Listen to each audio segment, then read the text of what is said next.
आज हमें पढ़ना है प्रकाश की घटनाओं के बारे में। प्रकाश की घटनाएं जैसे परावर्तन। प्रकाश में कौन कौन सी घटनाएं होती हैं? परावर्तन, परावर्तन, रिफ्लेक्शन। तो क्रम से हम पढ़ते चलेंगे। जैसे परावर्तन रिफ्लेक्शन कहलाता है। तो परावर्तन क्या कहलाता है? प्रकाश किसी चमकदार सतह पर आना चाहिए, जैसे दर्पण। एक सतह चमकदार हो और दूसरी सतह दूसरी अपारदर्शी हो। तो कोई प्रकाश किरण यदि आती है इस पर तो ये कहलाती है आपतित किरण। आपतित किरण। तो प्रकाश किरण आ रही है, ये कौन सी सतह हो जाएगी जिसमें ये घटना होनी है परावर्तन की? तो परावर्तक सतह कहलाएगी। तो परावर्तक सतह पर कोई किरण आएगी, किरण मतलब प्रकाश, तो क्या होगी कि इससे टकराकर जहाँ से आ रही वहीं लौट जाए। एरोसाइन एक आने का एक जाने का, तो लौट गई मतलब परावर्तित हो गई। तो ये आपतित किरण हो गई, परावर्तित किरण। तो माध्यम उसका एक ही होना चाहिए। जैसे हवा में आ रही थी, टकराकर हवा में ही लौट गई, तो यह घटना कौन सी होगी? परावर्तन। ठीक है। तो परावर्तन क्या है? जब कोई प्रकाश किरण किसी चमकदार सतह से टकराती है, तो टकराने के पश्चात उसी माध्यम में, माध्यम मतलब ये जो ऊपर कांच से के अलावा था माध्यम, जैसे हवा के,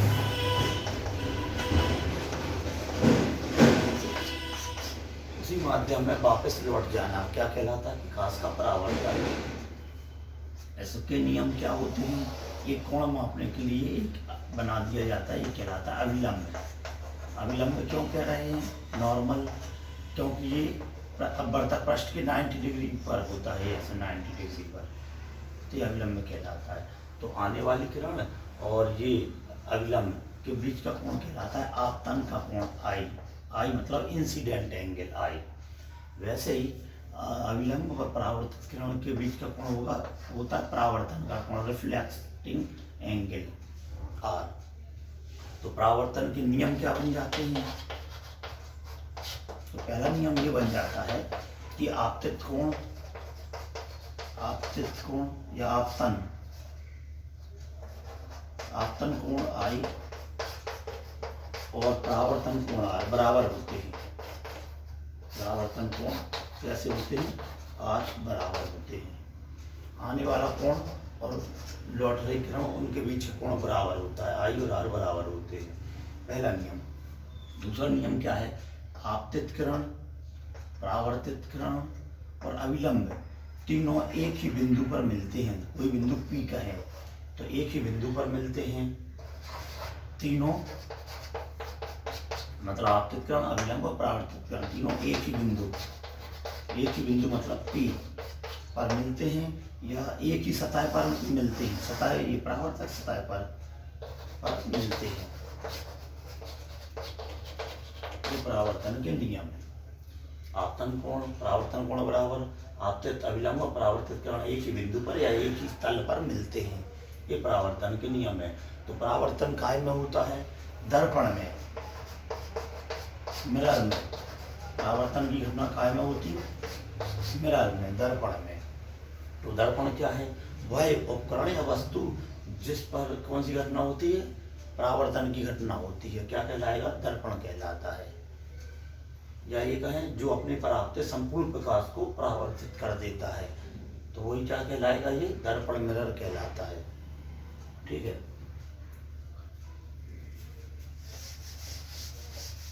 इसी प्रकार परावर्तन के बाद एक घटना होती है जिसे कहते हैं अपवर्तन। परावर्तन के बाद होती है घटना अपवर्तन। तो अपवर्तन क्या है? ये देखें,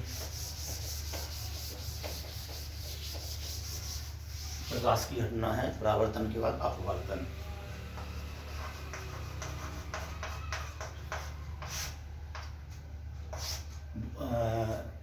परावर्तन पढ़ चुके।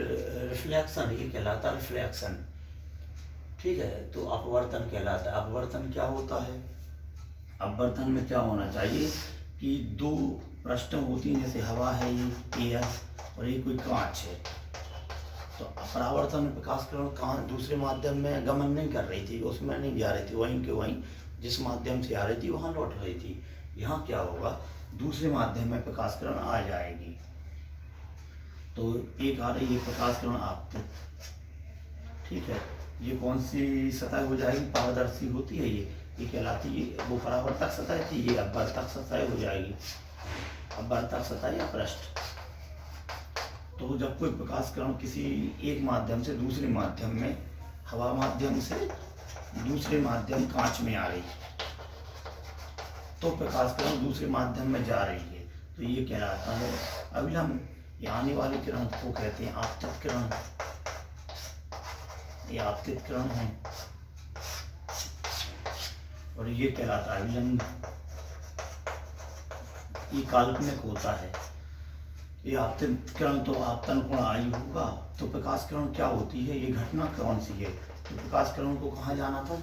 एक माध्यम से दूसरे माध्यम में जाते समय सीधी जानी थी प्रकाश किरणों को, ठीक है। लेकिन क्या होता है कि प्रकाश किरण एक माध्यम से दूसरे माध्यम में जाती है तो सीधी रेखा में नहीं जाती, ऐसी ऐसी जानी थी, जो डेड डैश करके बना रहे।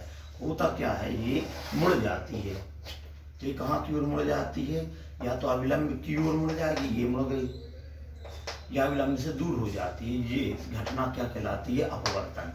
तो आपतन कोण वहां परावर्तन था, यहाँ अपवर्तन हो रहा है, तो अपवर्तन कोण आर हो जाएगा।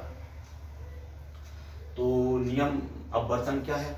प्रकाश किरण जब एक माध्यम से दूसरे माध्यम में गमन करता है या करती है प्रकाश किरण, तो अपने सरल रेखी पथ से विचलित हो जाती है, या सरल रेखा में गमन नहीं करती यानी जाती नहीं है, चलती नहीं है।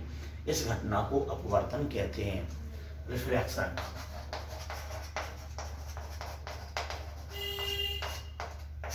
ठीक है, तो जब प्रकाश किरण हवा विरल माध्यम होता है, कांच के अणु पास पास होने से सघन होता है। ये कौन सा माध्यम है? ये कहलाता है विरल माध्यम। हवा कौन सा माध्यम है? विरल। कांच कौन सा माध्यम है? सघन। ठीक है, तो माध्यम के आधार पर इसका उल्टा भी हो सकता है। जब प्रकाश किरण विरल माध्यम से सघन में जाती है, विरल से सघन में जाती है, तो अविलंब है जो इसकी ओर झुक जाती है, अविलंब की ओर झुक जाती है।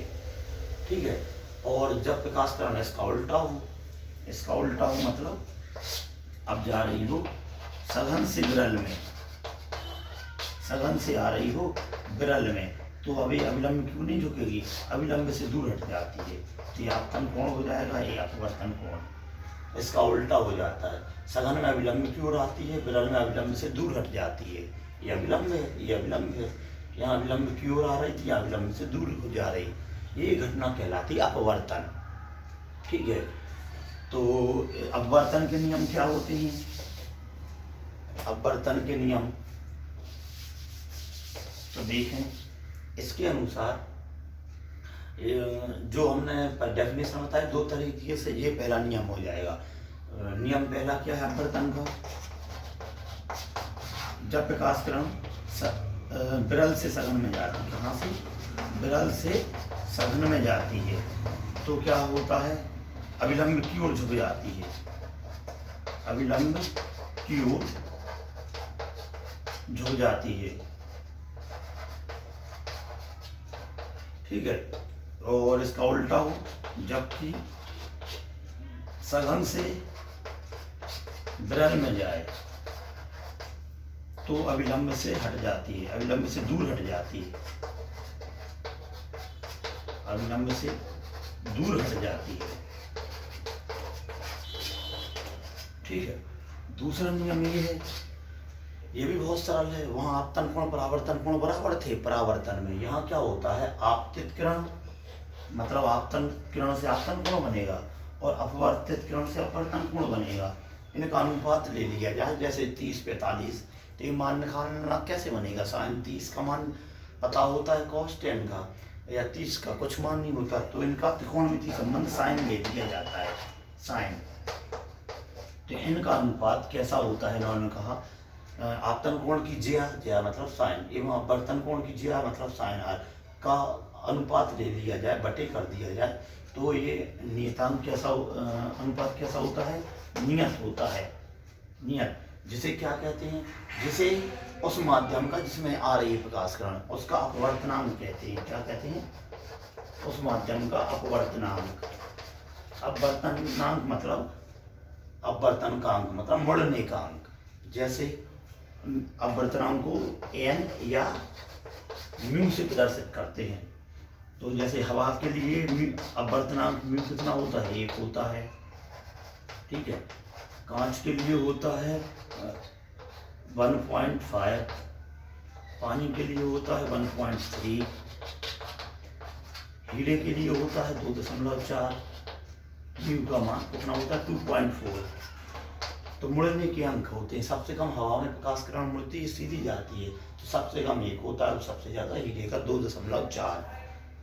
ठीक है, तो ये अपवर्तनांक कहलाता है। ये 2 नियम होते हैं, आई और आर का अनुपात बराबर होता है, जिसे कहते हैं मुड़ने का अंक। जैसे ये तो अपवर्तनांक ये कहलाते हैं। अपवर्तन काय में होता है, अपवर्तन होता है पारदर्शी सतह पर, जैसे लेंस। लेंस में क्या सी घटना होती है, अपवर्तन की।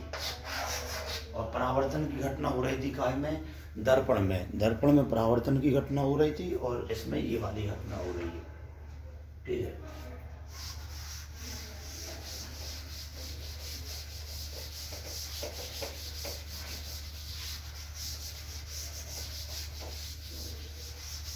ये जो है ये 10th क्लास के हिसाब से भी है, ये 10th में भी है और जो अपने 12th की ऑप्टिक्स में भी है, यूनिट 5 में।